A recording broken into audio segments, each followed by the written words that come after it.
നമ്മുടെ കുറവുകളും തെറ്റുകളും പാപങ്ങളും ഒക്കെയും ഏറ്റുപറഞ്ഞ് ദൈവസന്നിധിയിൽ ഒരു ഒരുക്കമുള്ള ഹൃദയം. ഇരുൾ അടഞ്ഞ വഴികളിൽ തിരുനാളമാകുവാൻ ഇന്നത്തെ ചിന്ത.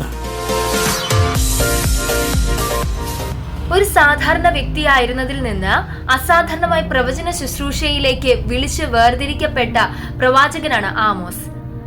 ആമോസിന്റെ ജീവിതം നാം പരിശോധിക്കുമ്പോൾ ഒരു സാധാരണ കൃഷിക്കാരനായിരുന്നു. കാട്ടത്തിപ്പഴം ശേഖരിക്കുന്ന തൊഴിലായിരുന്നു തന്റേത്. എന്നാൽ ആ ഒരു സാധാരണ നിലവാരത്തിൽ നിന്ന് ദൈവത്തിന്റെ ഏറ്റവും മഹത്വമേറിയതും ഏറ്റവും ശ്രേഷ്ഠകരവുമായിട്ടുള്ള ശുശ്രൂഷയിലേക്ക് ദൈവം കൊണ്ടുവരികയാണ്. ഇസ്രായേലിനും യഹൂദയ്ക്കും വേണ്ടിയിട്ടുള്ള പ്രവചന ദൂതുകൾ ദൈവം ആ ഭക്തനിലൂടെ കൈമാറി. ഇസ്രായേലിന്റെ ന്യായവിധി, പ്രവാസം, ഭാവി, മശിഹ വാഴ്ച ഇവയൊക്കെയാണ് ഈ ഒരു പ്രവചന പുസ്തകത്തിന്റെ ഉള്ളടക്കം എന്ന് പറയുന്നത്. ഇതിന്റെ അവസാന അധ്യായമായ 9-ാം അധ്യായത്തിലേക്ക് നാം കടന്നു വരുമ്പോൾ മറ്റു അധ്യായങ്ങളിൽ നിന്ന് വ്യത്യസ്തമായ ഒരു അനുഭവം നമുക്ക് അവിടെ കാണുവാനായി സാധിക്കും. ഇസ്രായേലിനും യഹൂദയ്ക്കും വേണ്ടിയിട്ടുള്ള പ്രവചനങ്ങളാണ് ഇതിൽ അടങ്ങിയിരിക്കുന്നത്.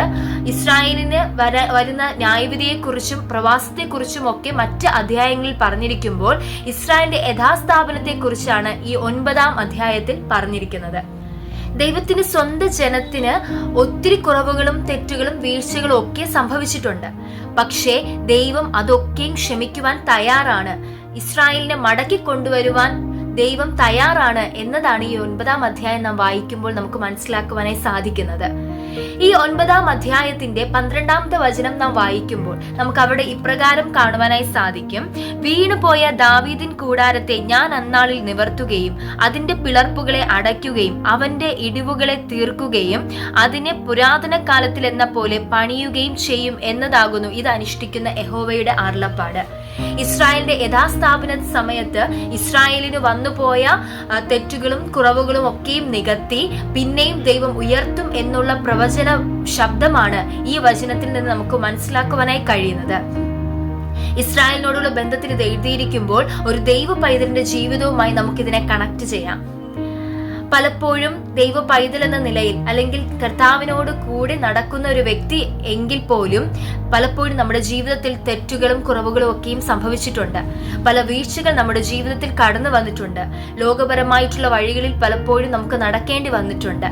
പക്ഷെ നമ്മുടെ തെറ്റുകളും കുറവുകളും ഒക്കെ നാം ഈ നാളുകളിൽ തിരിച്ചറിഞ്ഞ് ദൈവസന്നിധിയിൽ അവയൊക്കെയും ഏറ്റുപറഞ്ഞ് ഒരു ക്രമീകരണം നേടുവാൻ നാം തയ്യാറാണെങ്കിൽ ഉറപ്പായും ദൈവം അതിനു വേണ്ടിയിട്ടുള്ള സാഹചര്യങ്ങൾ ഒരുക്കുവാനും അതിനു വേണ്ടിയിട്ട് നമ്മെ തന്നെ ഒന്ന് ഒരുക്കുവാനും നമ്മെ തന്നെ ഒന്ന് പണിയുവാനും ഈ നാളുകളിൽ ദൈവവും തയ്യാറാണ്. നാം നമ്മുടെ ജീവിതത്തിൽ എന്തൊക്കെ തെറ്റുകളാണ് കടന്നു വന്നത്, നമ്മുടെ ജീവിതത്തിൽ എവിടെയൊക്കെയാണ് കുറവുകൾ സംഭവിച്ചത്, ദൈവവുമായിട്ടുള്ള ബന്ധത്തിൽ ഒരു വിള്ളൽ എവിടെയൊക്കെയാണ് സംഭവിച്ചത്, എവിടെയൊക്കെയാണ് ദൈവസ്നേഹം നമ്മിൽ കുറഞ്ഞു പോയത്, ദൈവ സാന്നിധ്യത്തിന് പുറത്തു പോയത് എന്നൊക്കെ നാം തിരിച്ചറിഞ്ഞ് അവയൊക്കെയും നാം ദൈവസന്നിധിയിൽ ഏറ്റുപറഞ്ഞ് ഒരു അനുതാപമുള്ള ഹൃദയത്തോടു കൂടെ ദൈവസന്നിധിയിൽ നമ്മെ തന്നെ സമർപ്പിക്കുകയാണെങ്കിൽ ഈ നാളുകളിൽ നമ്മെ ഒന്ന് ഒരുക്കുവാൻ, നമ്മെ ഒന്ന് പണിയുവാൻ, നമ്മുടെ കുറവുകളും നമ്മുടെ ഇടിവുകളും നമ്മുടെ ജീവിതത്തിൽ വന്നുപോയ വിള്ളലുകളും ഒക്കെയും പണിയുവാൻ ദൈവം തയ്യാറാണ്. ഈ ഒരു ഭാഗത്തിൽ മശിഹായുടെ വാഴ്ചയെക്കുറിച്ചും പറഞ്ഞിരിക്കുകയാണ്. ഇത് അന്ത്യകാലമാണെന്ന് നമുക്കറിയാമല്ലോ. ഈ നാളുകളിൽ ഈ അന്ത്യകാലത്ത് നമ്മെ തന്നെ ദൈവസന്നിധിയിൽ ഒരുക്കുവാൻ നാം തയ്യാറാകണം. നമ്മുടെ നേരത്തെ പറഞ്ഞതുപോലെ നമ്മുടെ കുറവുകളും തെറ്റുകളും പാപങ്ങളും ഒക്കെയും ഏറ്റുപറഞ്ഞ് ദൈവസന്നിധിയിൽ ഒരു ഒരുക്കമുള്ള ഹൃദയത്തോടുകൂടെ നമുക്കായിരിക്കാം. ഒരിക്കലും നശിച്ചു പോകാത്ത നിത്യമായ, ആരും നമ്മിൽ നിന്ന് അപഹരിച്ചു കളയുവാൻ കഴിയാത്തതായ ഒരു നിത്യജീവൻ നമുക്ക് വേണ്ടി ദൈവം ഉയരങ്ങളിൽ ഒരുക്കുന്നുണ്ട്.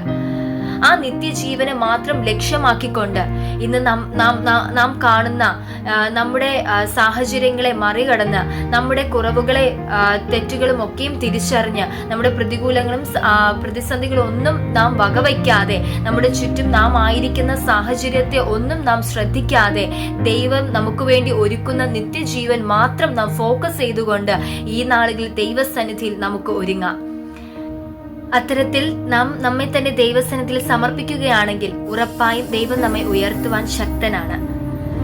നമ്മുടെ കുറവുകളൊക്കെയും നീക്കി നമ്മെ വിശുദ്ധീകരിക്കുവാൻ ദൈവം തയ്യാറാണ്.